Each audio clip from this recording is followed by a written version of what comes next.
अब ये सवाल उठ रहा है कि संभवतः वो सरेंडर करने वाला था, लेकिन उसके पहले उसको मार दिया गया या उसके परिजन ऐसा सवाल उठा रहे हैं।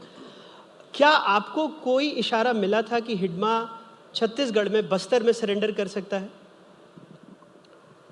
ताड़मेटला में 76 जवान मारे गए, गुनहगार हिडमा था। उस पर क्यों चर्चा नहीं करते हैं अभी आप, या कोई भी? मैं आपको नहीं कह रहा, कोई भी भाई। बिल्कुल। झीरम में हमारे छत्तीसगढ़ के नेतृत्व मारा गया, खत्म कर दिया गया, क्यों चर्चा नहीं होती है भाई?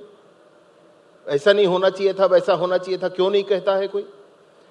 मणिकोंटा में क्या हुआ था, दरभागोड़ा में क्या हुआ था, घोड़ा गांव में क्या हुआ था, एर्राबोर में क्या हुआ था? समूह में आदिवासियों की हत्याएं की गई थी, इन्हीं लोगों के द्वारा की गई थी। सब में लगभग हिड़मा थे, और जब सब में हिड़मा था तो भैया बार बार कोशिश की गई, नहीं माने। नहीं माने तो क्या किया जाए? बंदूक लेकर जंगल में घूमने दिया जाए? शिक्षा दूतों के गला रेत कर ये मारे? ये स्कूलों को बम से उड़ाएं? ये तालाब, नदी और सड़कों पर आईडी बिछाए? ये गांव तक स्कूल, अस्पताल, आंगनबाड़ी, बिजली, पानी, सड़क न पहुंचने दें और इनको स्वतंत्र रखा जाए? और अगर कोई एनकाउंटर हो जाता है, मुठभेड़ हो जाता है, तो इस तरह के प्रश्न करेगा कोई? इस प्रश्न के लिए जगह कहां है, कोई मुझे ये बता दे। नहीं, इस प्रश्न के लिए जगह यूं है क्योंकि चूंकि सेंट्रल कमेटी में था और माना जाता है कि हमेशा 3 स्तरों की सुरक्षा में रहता था, तो ऐसे में सिर्फ 6 नक्सली उसके साथ मारे गए। इसलिए कुछ लोग जो सुरक्षा के मामलों को समझते हैं, जानते हैं, वो भी ये सवाल पूछ रहे थे। और चूंकि जब ये एनकाउंटर की खबर आई तो हमने आला अधिकारियों को फ़ोन लगाया, तो उनकी तरफ से भी पहली प्रतिक्रिया यही थी कि संभावना बहुत कम है कि वो आंध्र प्रदेश गया होगा, क्योंकि माना जा रहा था कि करेगुट्टा के आसपास ही हिडमा छिपा हुआ है।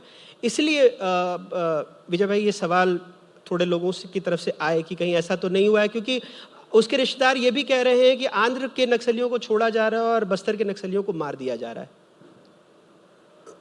कोई कुछ भी कहे और उस पर इतनी चर्चा, जो मैं कह रहा हूं उस पर पहले बात किया रे कोई। 76 जवान हमारे देश के ताड़मेटला में बम से उड़ाए गए।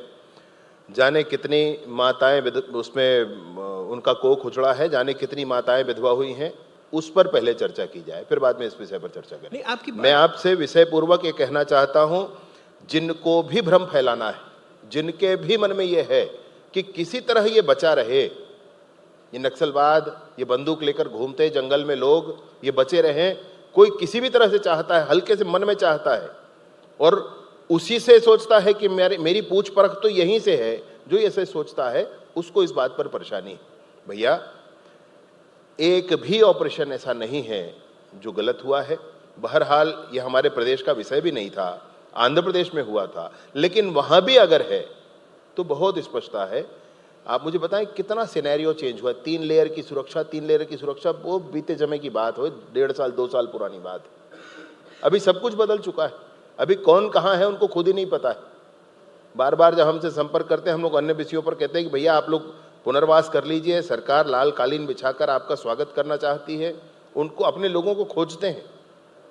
मेरा ये कहना है आपसे, जो घटनाक्रम है वो आपके सामने है, प्रामाणिकता के साथ।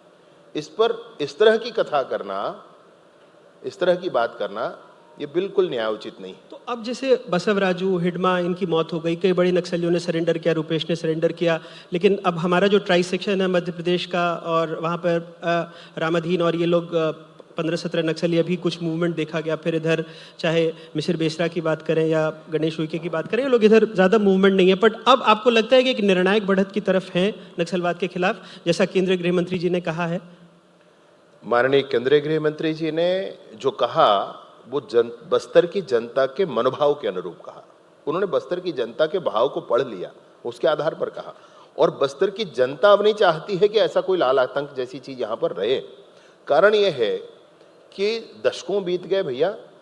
वहां के बच्चों को हम घुमाने लाते हैं रायपुर, 25 साल का बच्चा ये कहता है कि मैंने टीवी नहीं देखा आज तक दुनिया में। तो क्या करना चाहते हो भाई? अजायब घर बनाकर रखना चाहते हैं वहां पर? क्या करना चाहते हैं? हम ये नहीं चाहते हैं कि हमारे जैसे हो जाए। वहां तो जीवन हमारे से बहुत अच्छा है, बस्तर का जीवन हमारे जीवन से बहुत अच्छा है, हम बिल्कुल नहीं कहते।